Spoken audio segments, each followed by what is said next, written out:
Namaste. Today I'm going to read Volume 4, Book 5, UmaSamhita, Chapter 45, The Incarnation of Maha Kalika in the Shiva Puran. Vakratu Mahakaya Kudaswas.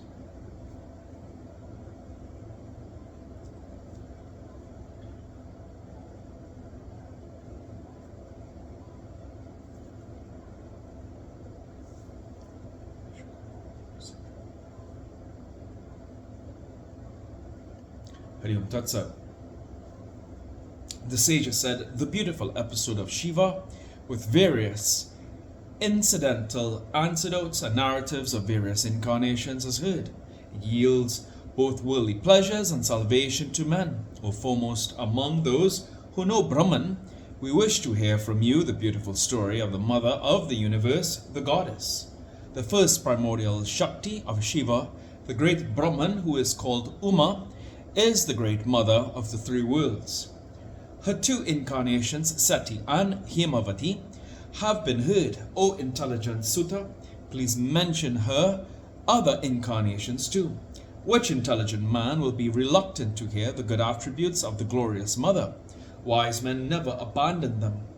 Sutta said, you are all blessed and contented, noble souls, inasmuch as you inquire about the great story of Uma, the great mother. Sages consider the dust particles of the feet of those who listen, narrate and inquire about it on a par with holy sentries.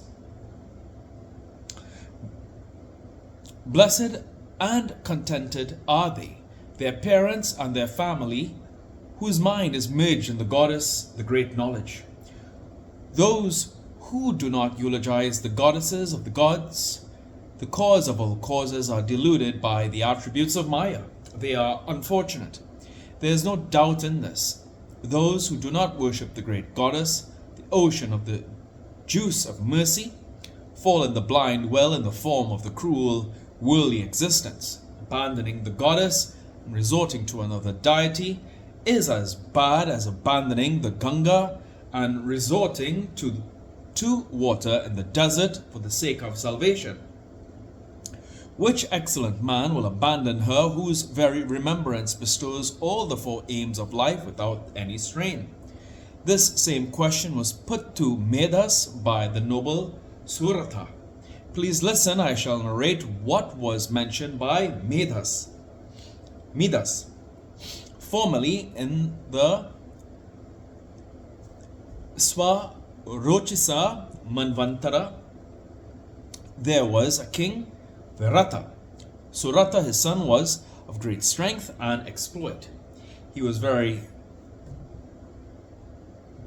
munificent, truthful, efficient in duties, a devotee of the goddess, an ocean of kindness, and the protector of his subjects.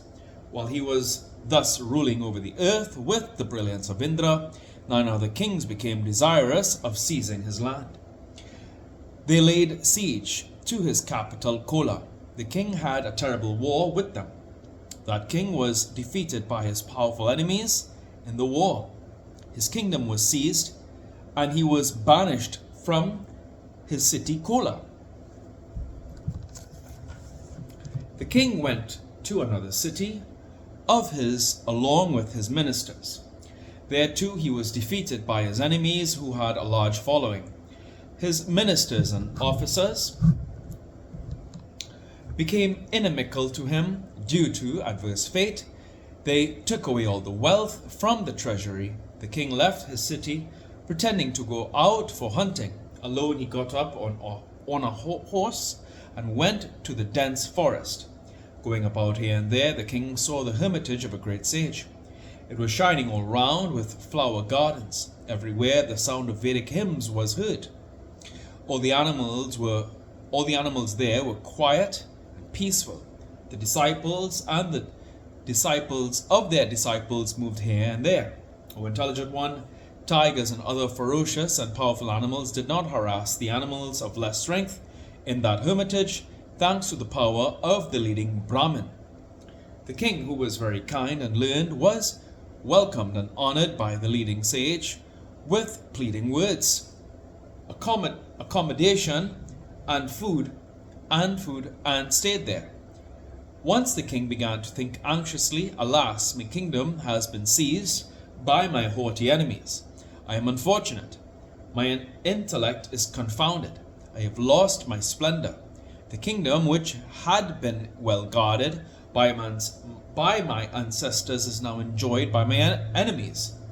There was no king in this family as weak as I. What shall I do? Where shall I go? How shall I get the kingdom back? My hereditary ministers and counselors have left me. I do not know which king they serve now. I do not know what plight they are in after the ruination of the kingdom. My heroic soldiers, very enthusiastic in the battle, slayers of enemies, now serve another king. Huge elephants like mountains, horses fast as wind have gone away. Is the traditional treasury accumulated by my ancestors well guarded or not? Thus the very virtuous king became much deluded. In the meantime, a certain Vyasa came there. A certain Vaishya came there. The king asked him, Sir, who are you? Why have you come here? Why do you appear to be very morose and dejected? Please tell me this now. On hearing the sweet words of the king, the leading Vaishya Samadhi shed tears. He spoke to the king in words full of humility and friendship. The Vaishya said, O king, I am a Vaishya Samadhi, born of a rich family. Out of greed for my wealth, I have been abandoned by my wife, sons, and others. I am depressed by my past karma. O king, I have come here to the forest. I am worried about my sons, grandsons, wife, brothers, their sons and friends. O Lord, ocean of mercy, I am in dark about their welfare. The king said, How is it that you love, even as senseless animals do, those sons and others who are of evil conduct and covetous for wealth, and by whom you have been ousted? The Vaishya said, O king, words pregnant with substantial sense have been uttered by you. Still my mind is deluded by the tie of love. O excellent sage, the king and the Vaishya, both of them equally deluded, then approached the sage Medas. The valorous king, accompanied by the chief of the Vaishyas, bowed his head to the leading yogin. With palms joined in reverence, the king spoke to the sage. O holy Lord, it behoves you now to dispel our delusion. Abandoned by the royal glory, I have resorted to this dense forest. Still I am not content and happy, since my kingdom has been taken away. This Vaishya has been expelled from his house by his people, wife, and others.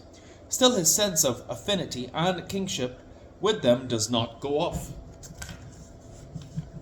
What is the reason hereof? Please say. Wise though we are, our minds are afflicted and agitated by delusion. This is great foolishness. The sage said, the great Maya, in the form of the eternal Shakti, is the material cause of the universe. It is this that drags the minds of all and makes them deluded. O Lord Brahma and other gods, deluded by this Maya, do not realize the truth. What then is the story of men? That alone, Parameshwari, of three attributes, creates the universe. She alone sustains it, and she alone destroys it at the proper time. O excellent king, only he surmounts this delusion on whom the favorite goddess, who assumes forms as she pleases, becomes delighted. The king said, O sage, who is that goddess? Who is that great Maya who fascinates all? How was that goddess born? Please tell me. The sage said, when the whole universe had been one great expanse of water, a vast sea, when Kesava, the king of yogins, resorted to yogic slumber and was sleeping on Sesha, two asuras were born of the dirt and the heirs of Vishnu. They became notorious on the surface of the world in the names of Mathu and Ketaba. They were terrible with huge bodies. They had the dazzling brilliance of the sun at the time of dissolution. They had huge jawbones, their faces were hideous with curved fangs. They seemed to devour all the worlds. On seeing the lotus-seated deity in the umbilical lotus of the Lord, the two asuras shouted, "Hey, who are you?" and attempted to kill him. On seeing the two dechas and observing that Vishnu was still lying in the vast milky ocean, Brahma eulogized Parameshvari. Brahma said, "O Mahamaya, save me, O goddess, favorably disposed to those who seek refuge in you. O mother of the universe, save me from these dechas of hideous features." I bow to the great Maya, the yogic slumber, Uma, Sati, Kalaratri, Maharatri, Moharatri, greater than the greatest, the mother of the three deities, the eternal, the bestower of the fruits, of the cherished desires of the devotees, the protectress of the gods, and the ocean of mercy. It is by your power that Brahma creates the world, Vishnu protects it, and Shiva destroys it at the opportune time. O Mother, you are Swaha, Swata, Hri, the unalloyed intellect, Tusti, satisfaction, Pusti, nourishment, Santi, peace, Kasanti, forbearance, Kasudha, hunger, and mercy itself. O Mother, you are the Maya of Vishnu, the very consciousness, the great Shakti, Lajja, bashfulness, and Trishna, thirst. You are Bharanti, illusion. You appear in the form of Smriti, memory. You stay assuming the form of mother. You are Lakshmi in the house of those who engage themselves in meritorious activities. You are Jati, birth, Vritti, cause of activity, and Vyapti, pervasiveness. You pervade everything in the form of intelligence. O Mother, please delude these unthwartable asuras. O origin of the universe, please waken Vishnu, the unborn Lord. The sage said, O king, on being requested by Brahma for the destruction of Matu and Ketava, the mother of the universe, the great Vidya, the presiding deity of all Vidyas, Shakti, the enchantress of the three worlds, manifested herself as Mahakali on the 12th Tithi of the bright half of the moon of the month of Palaguna. Then a celestial voice arose, O lotus-seated one, do not be afraid. I shall remove the thorn after killing Madhu and Ketava in the battle. After saying this and coming out of the eyes, mouth, etc. of Vishnu, the great Maya stood before Brahma of unmanifested birth. Vishnu, the Lord of gods, stood up and saw in front of him the dechas Madhu and Ketava. A battle ensued between Vishnu of an unequal splendor and the two dechas lasting for 5,000 years.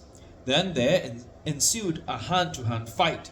Deluded by the powerful great Maya, the excellent Danava spoke to the Lord Vishnu, "Ask for whatever boon you desire to choose." Narayana said, if you are pleased with me, grant me this boon, that I may kill you. I do not request for any other boon. The sage said, on seeing the earth covered by a great expanse of ocean, they spoke to Keshava, "Kill us in a spot where the earth is not covered with water." After giving his consent, the Lord lifted up his dazzling discus, placed their heads on his loins, and cut them off. O king, thus I have told you about the origin of Kalika. O intelligent one, listen to the origin of Mahalakshmi now.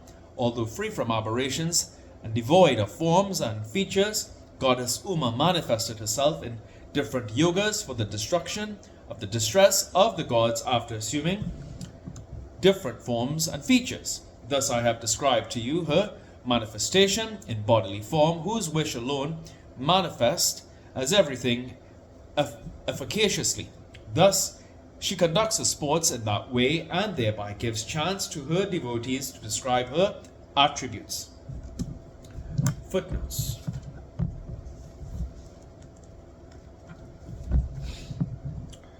(77) For the close similarity of the form and contents of the present and succeeding chapters ending with UmaSamhita,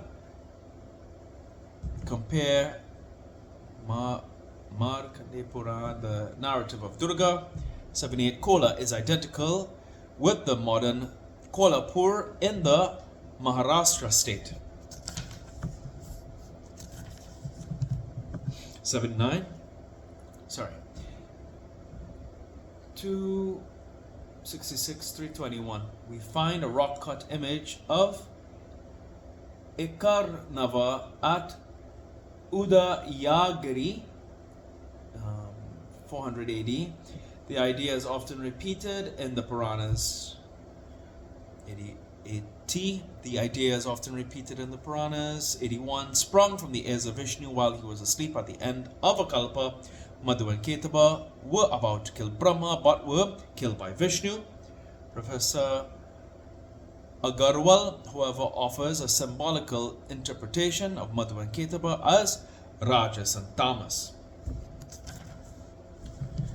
And here ends today's reading of the Shiva Puran.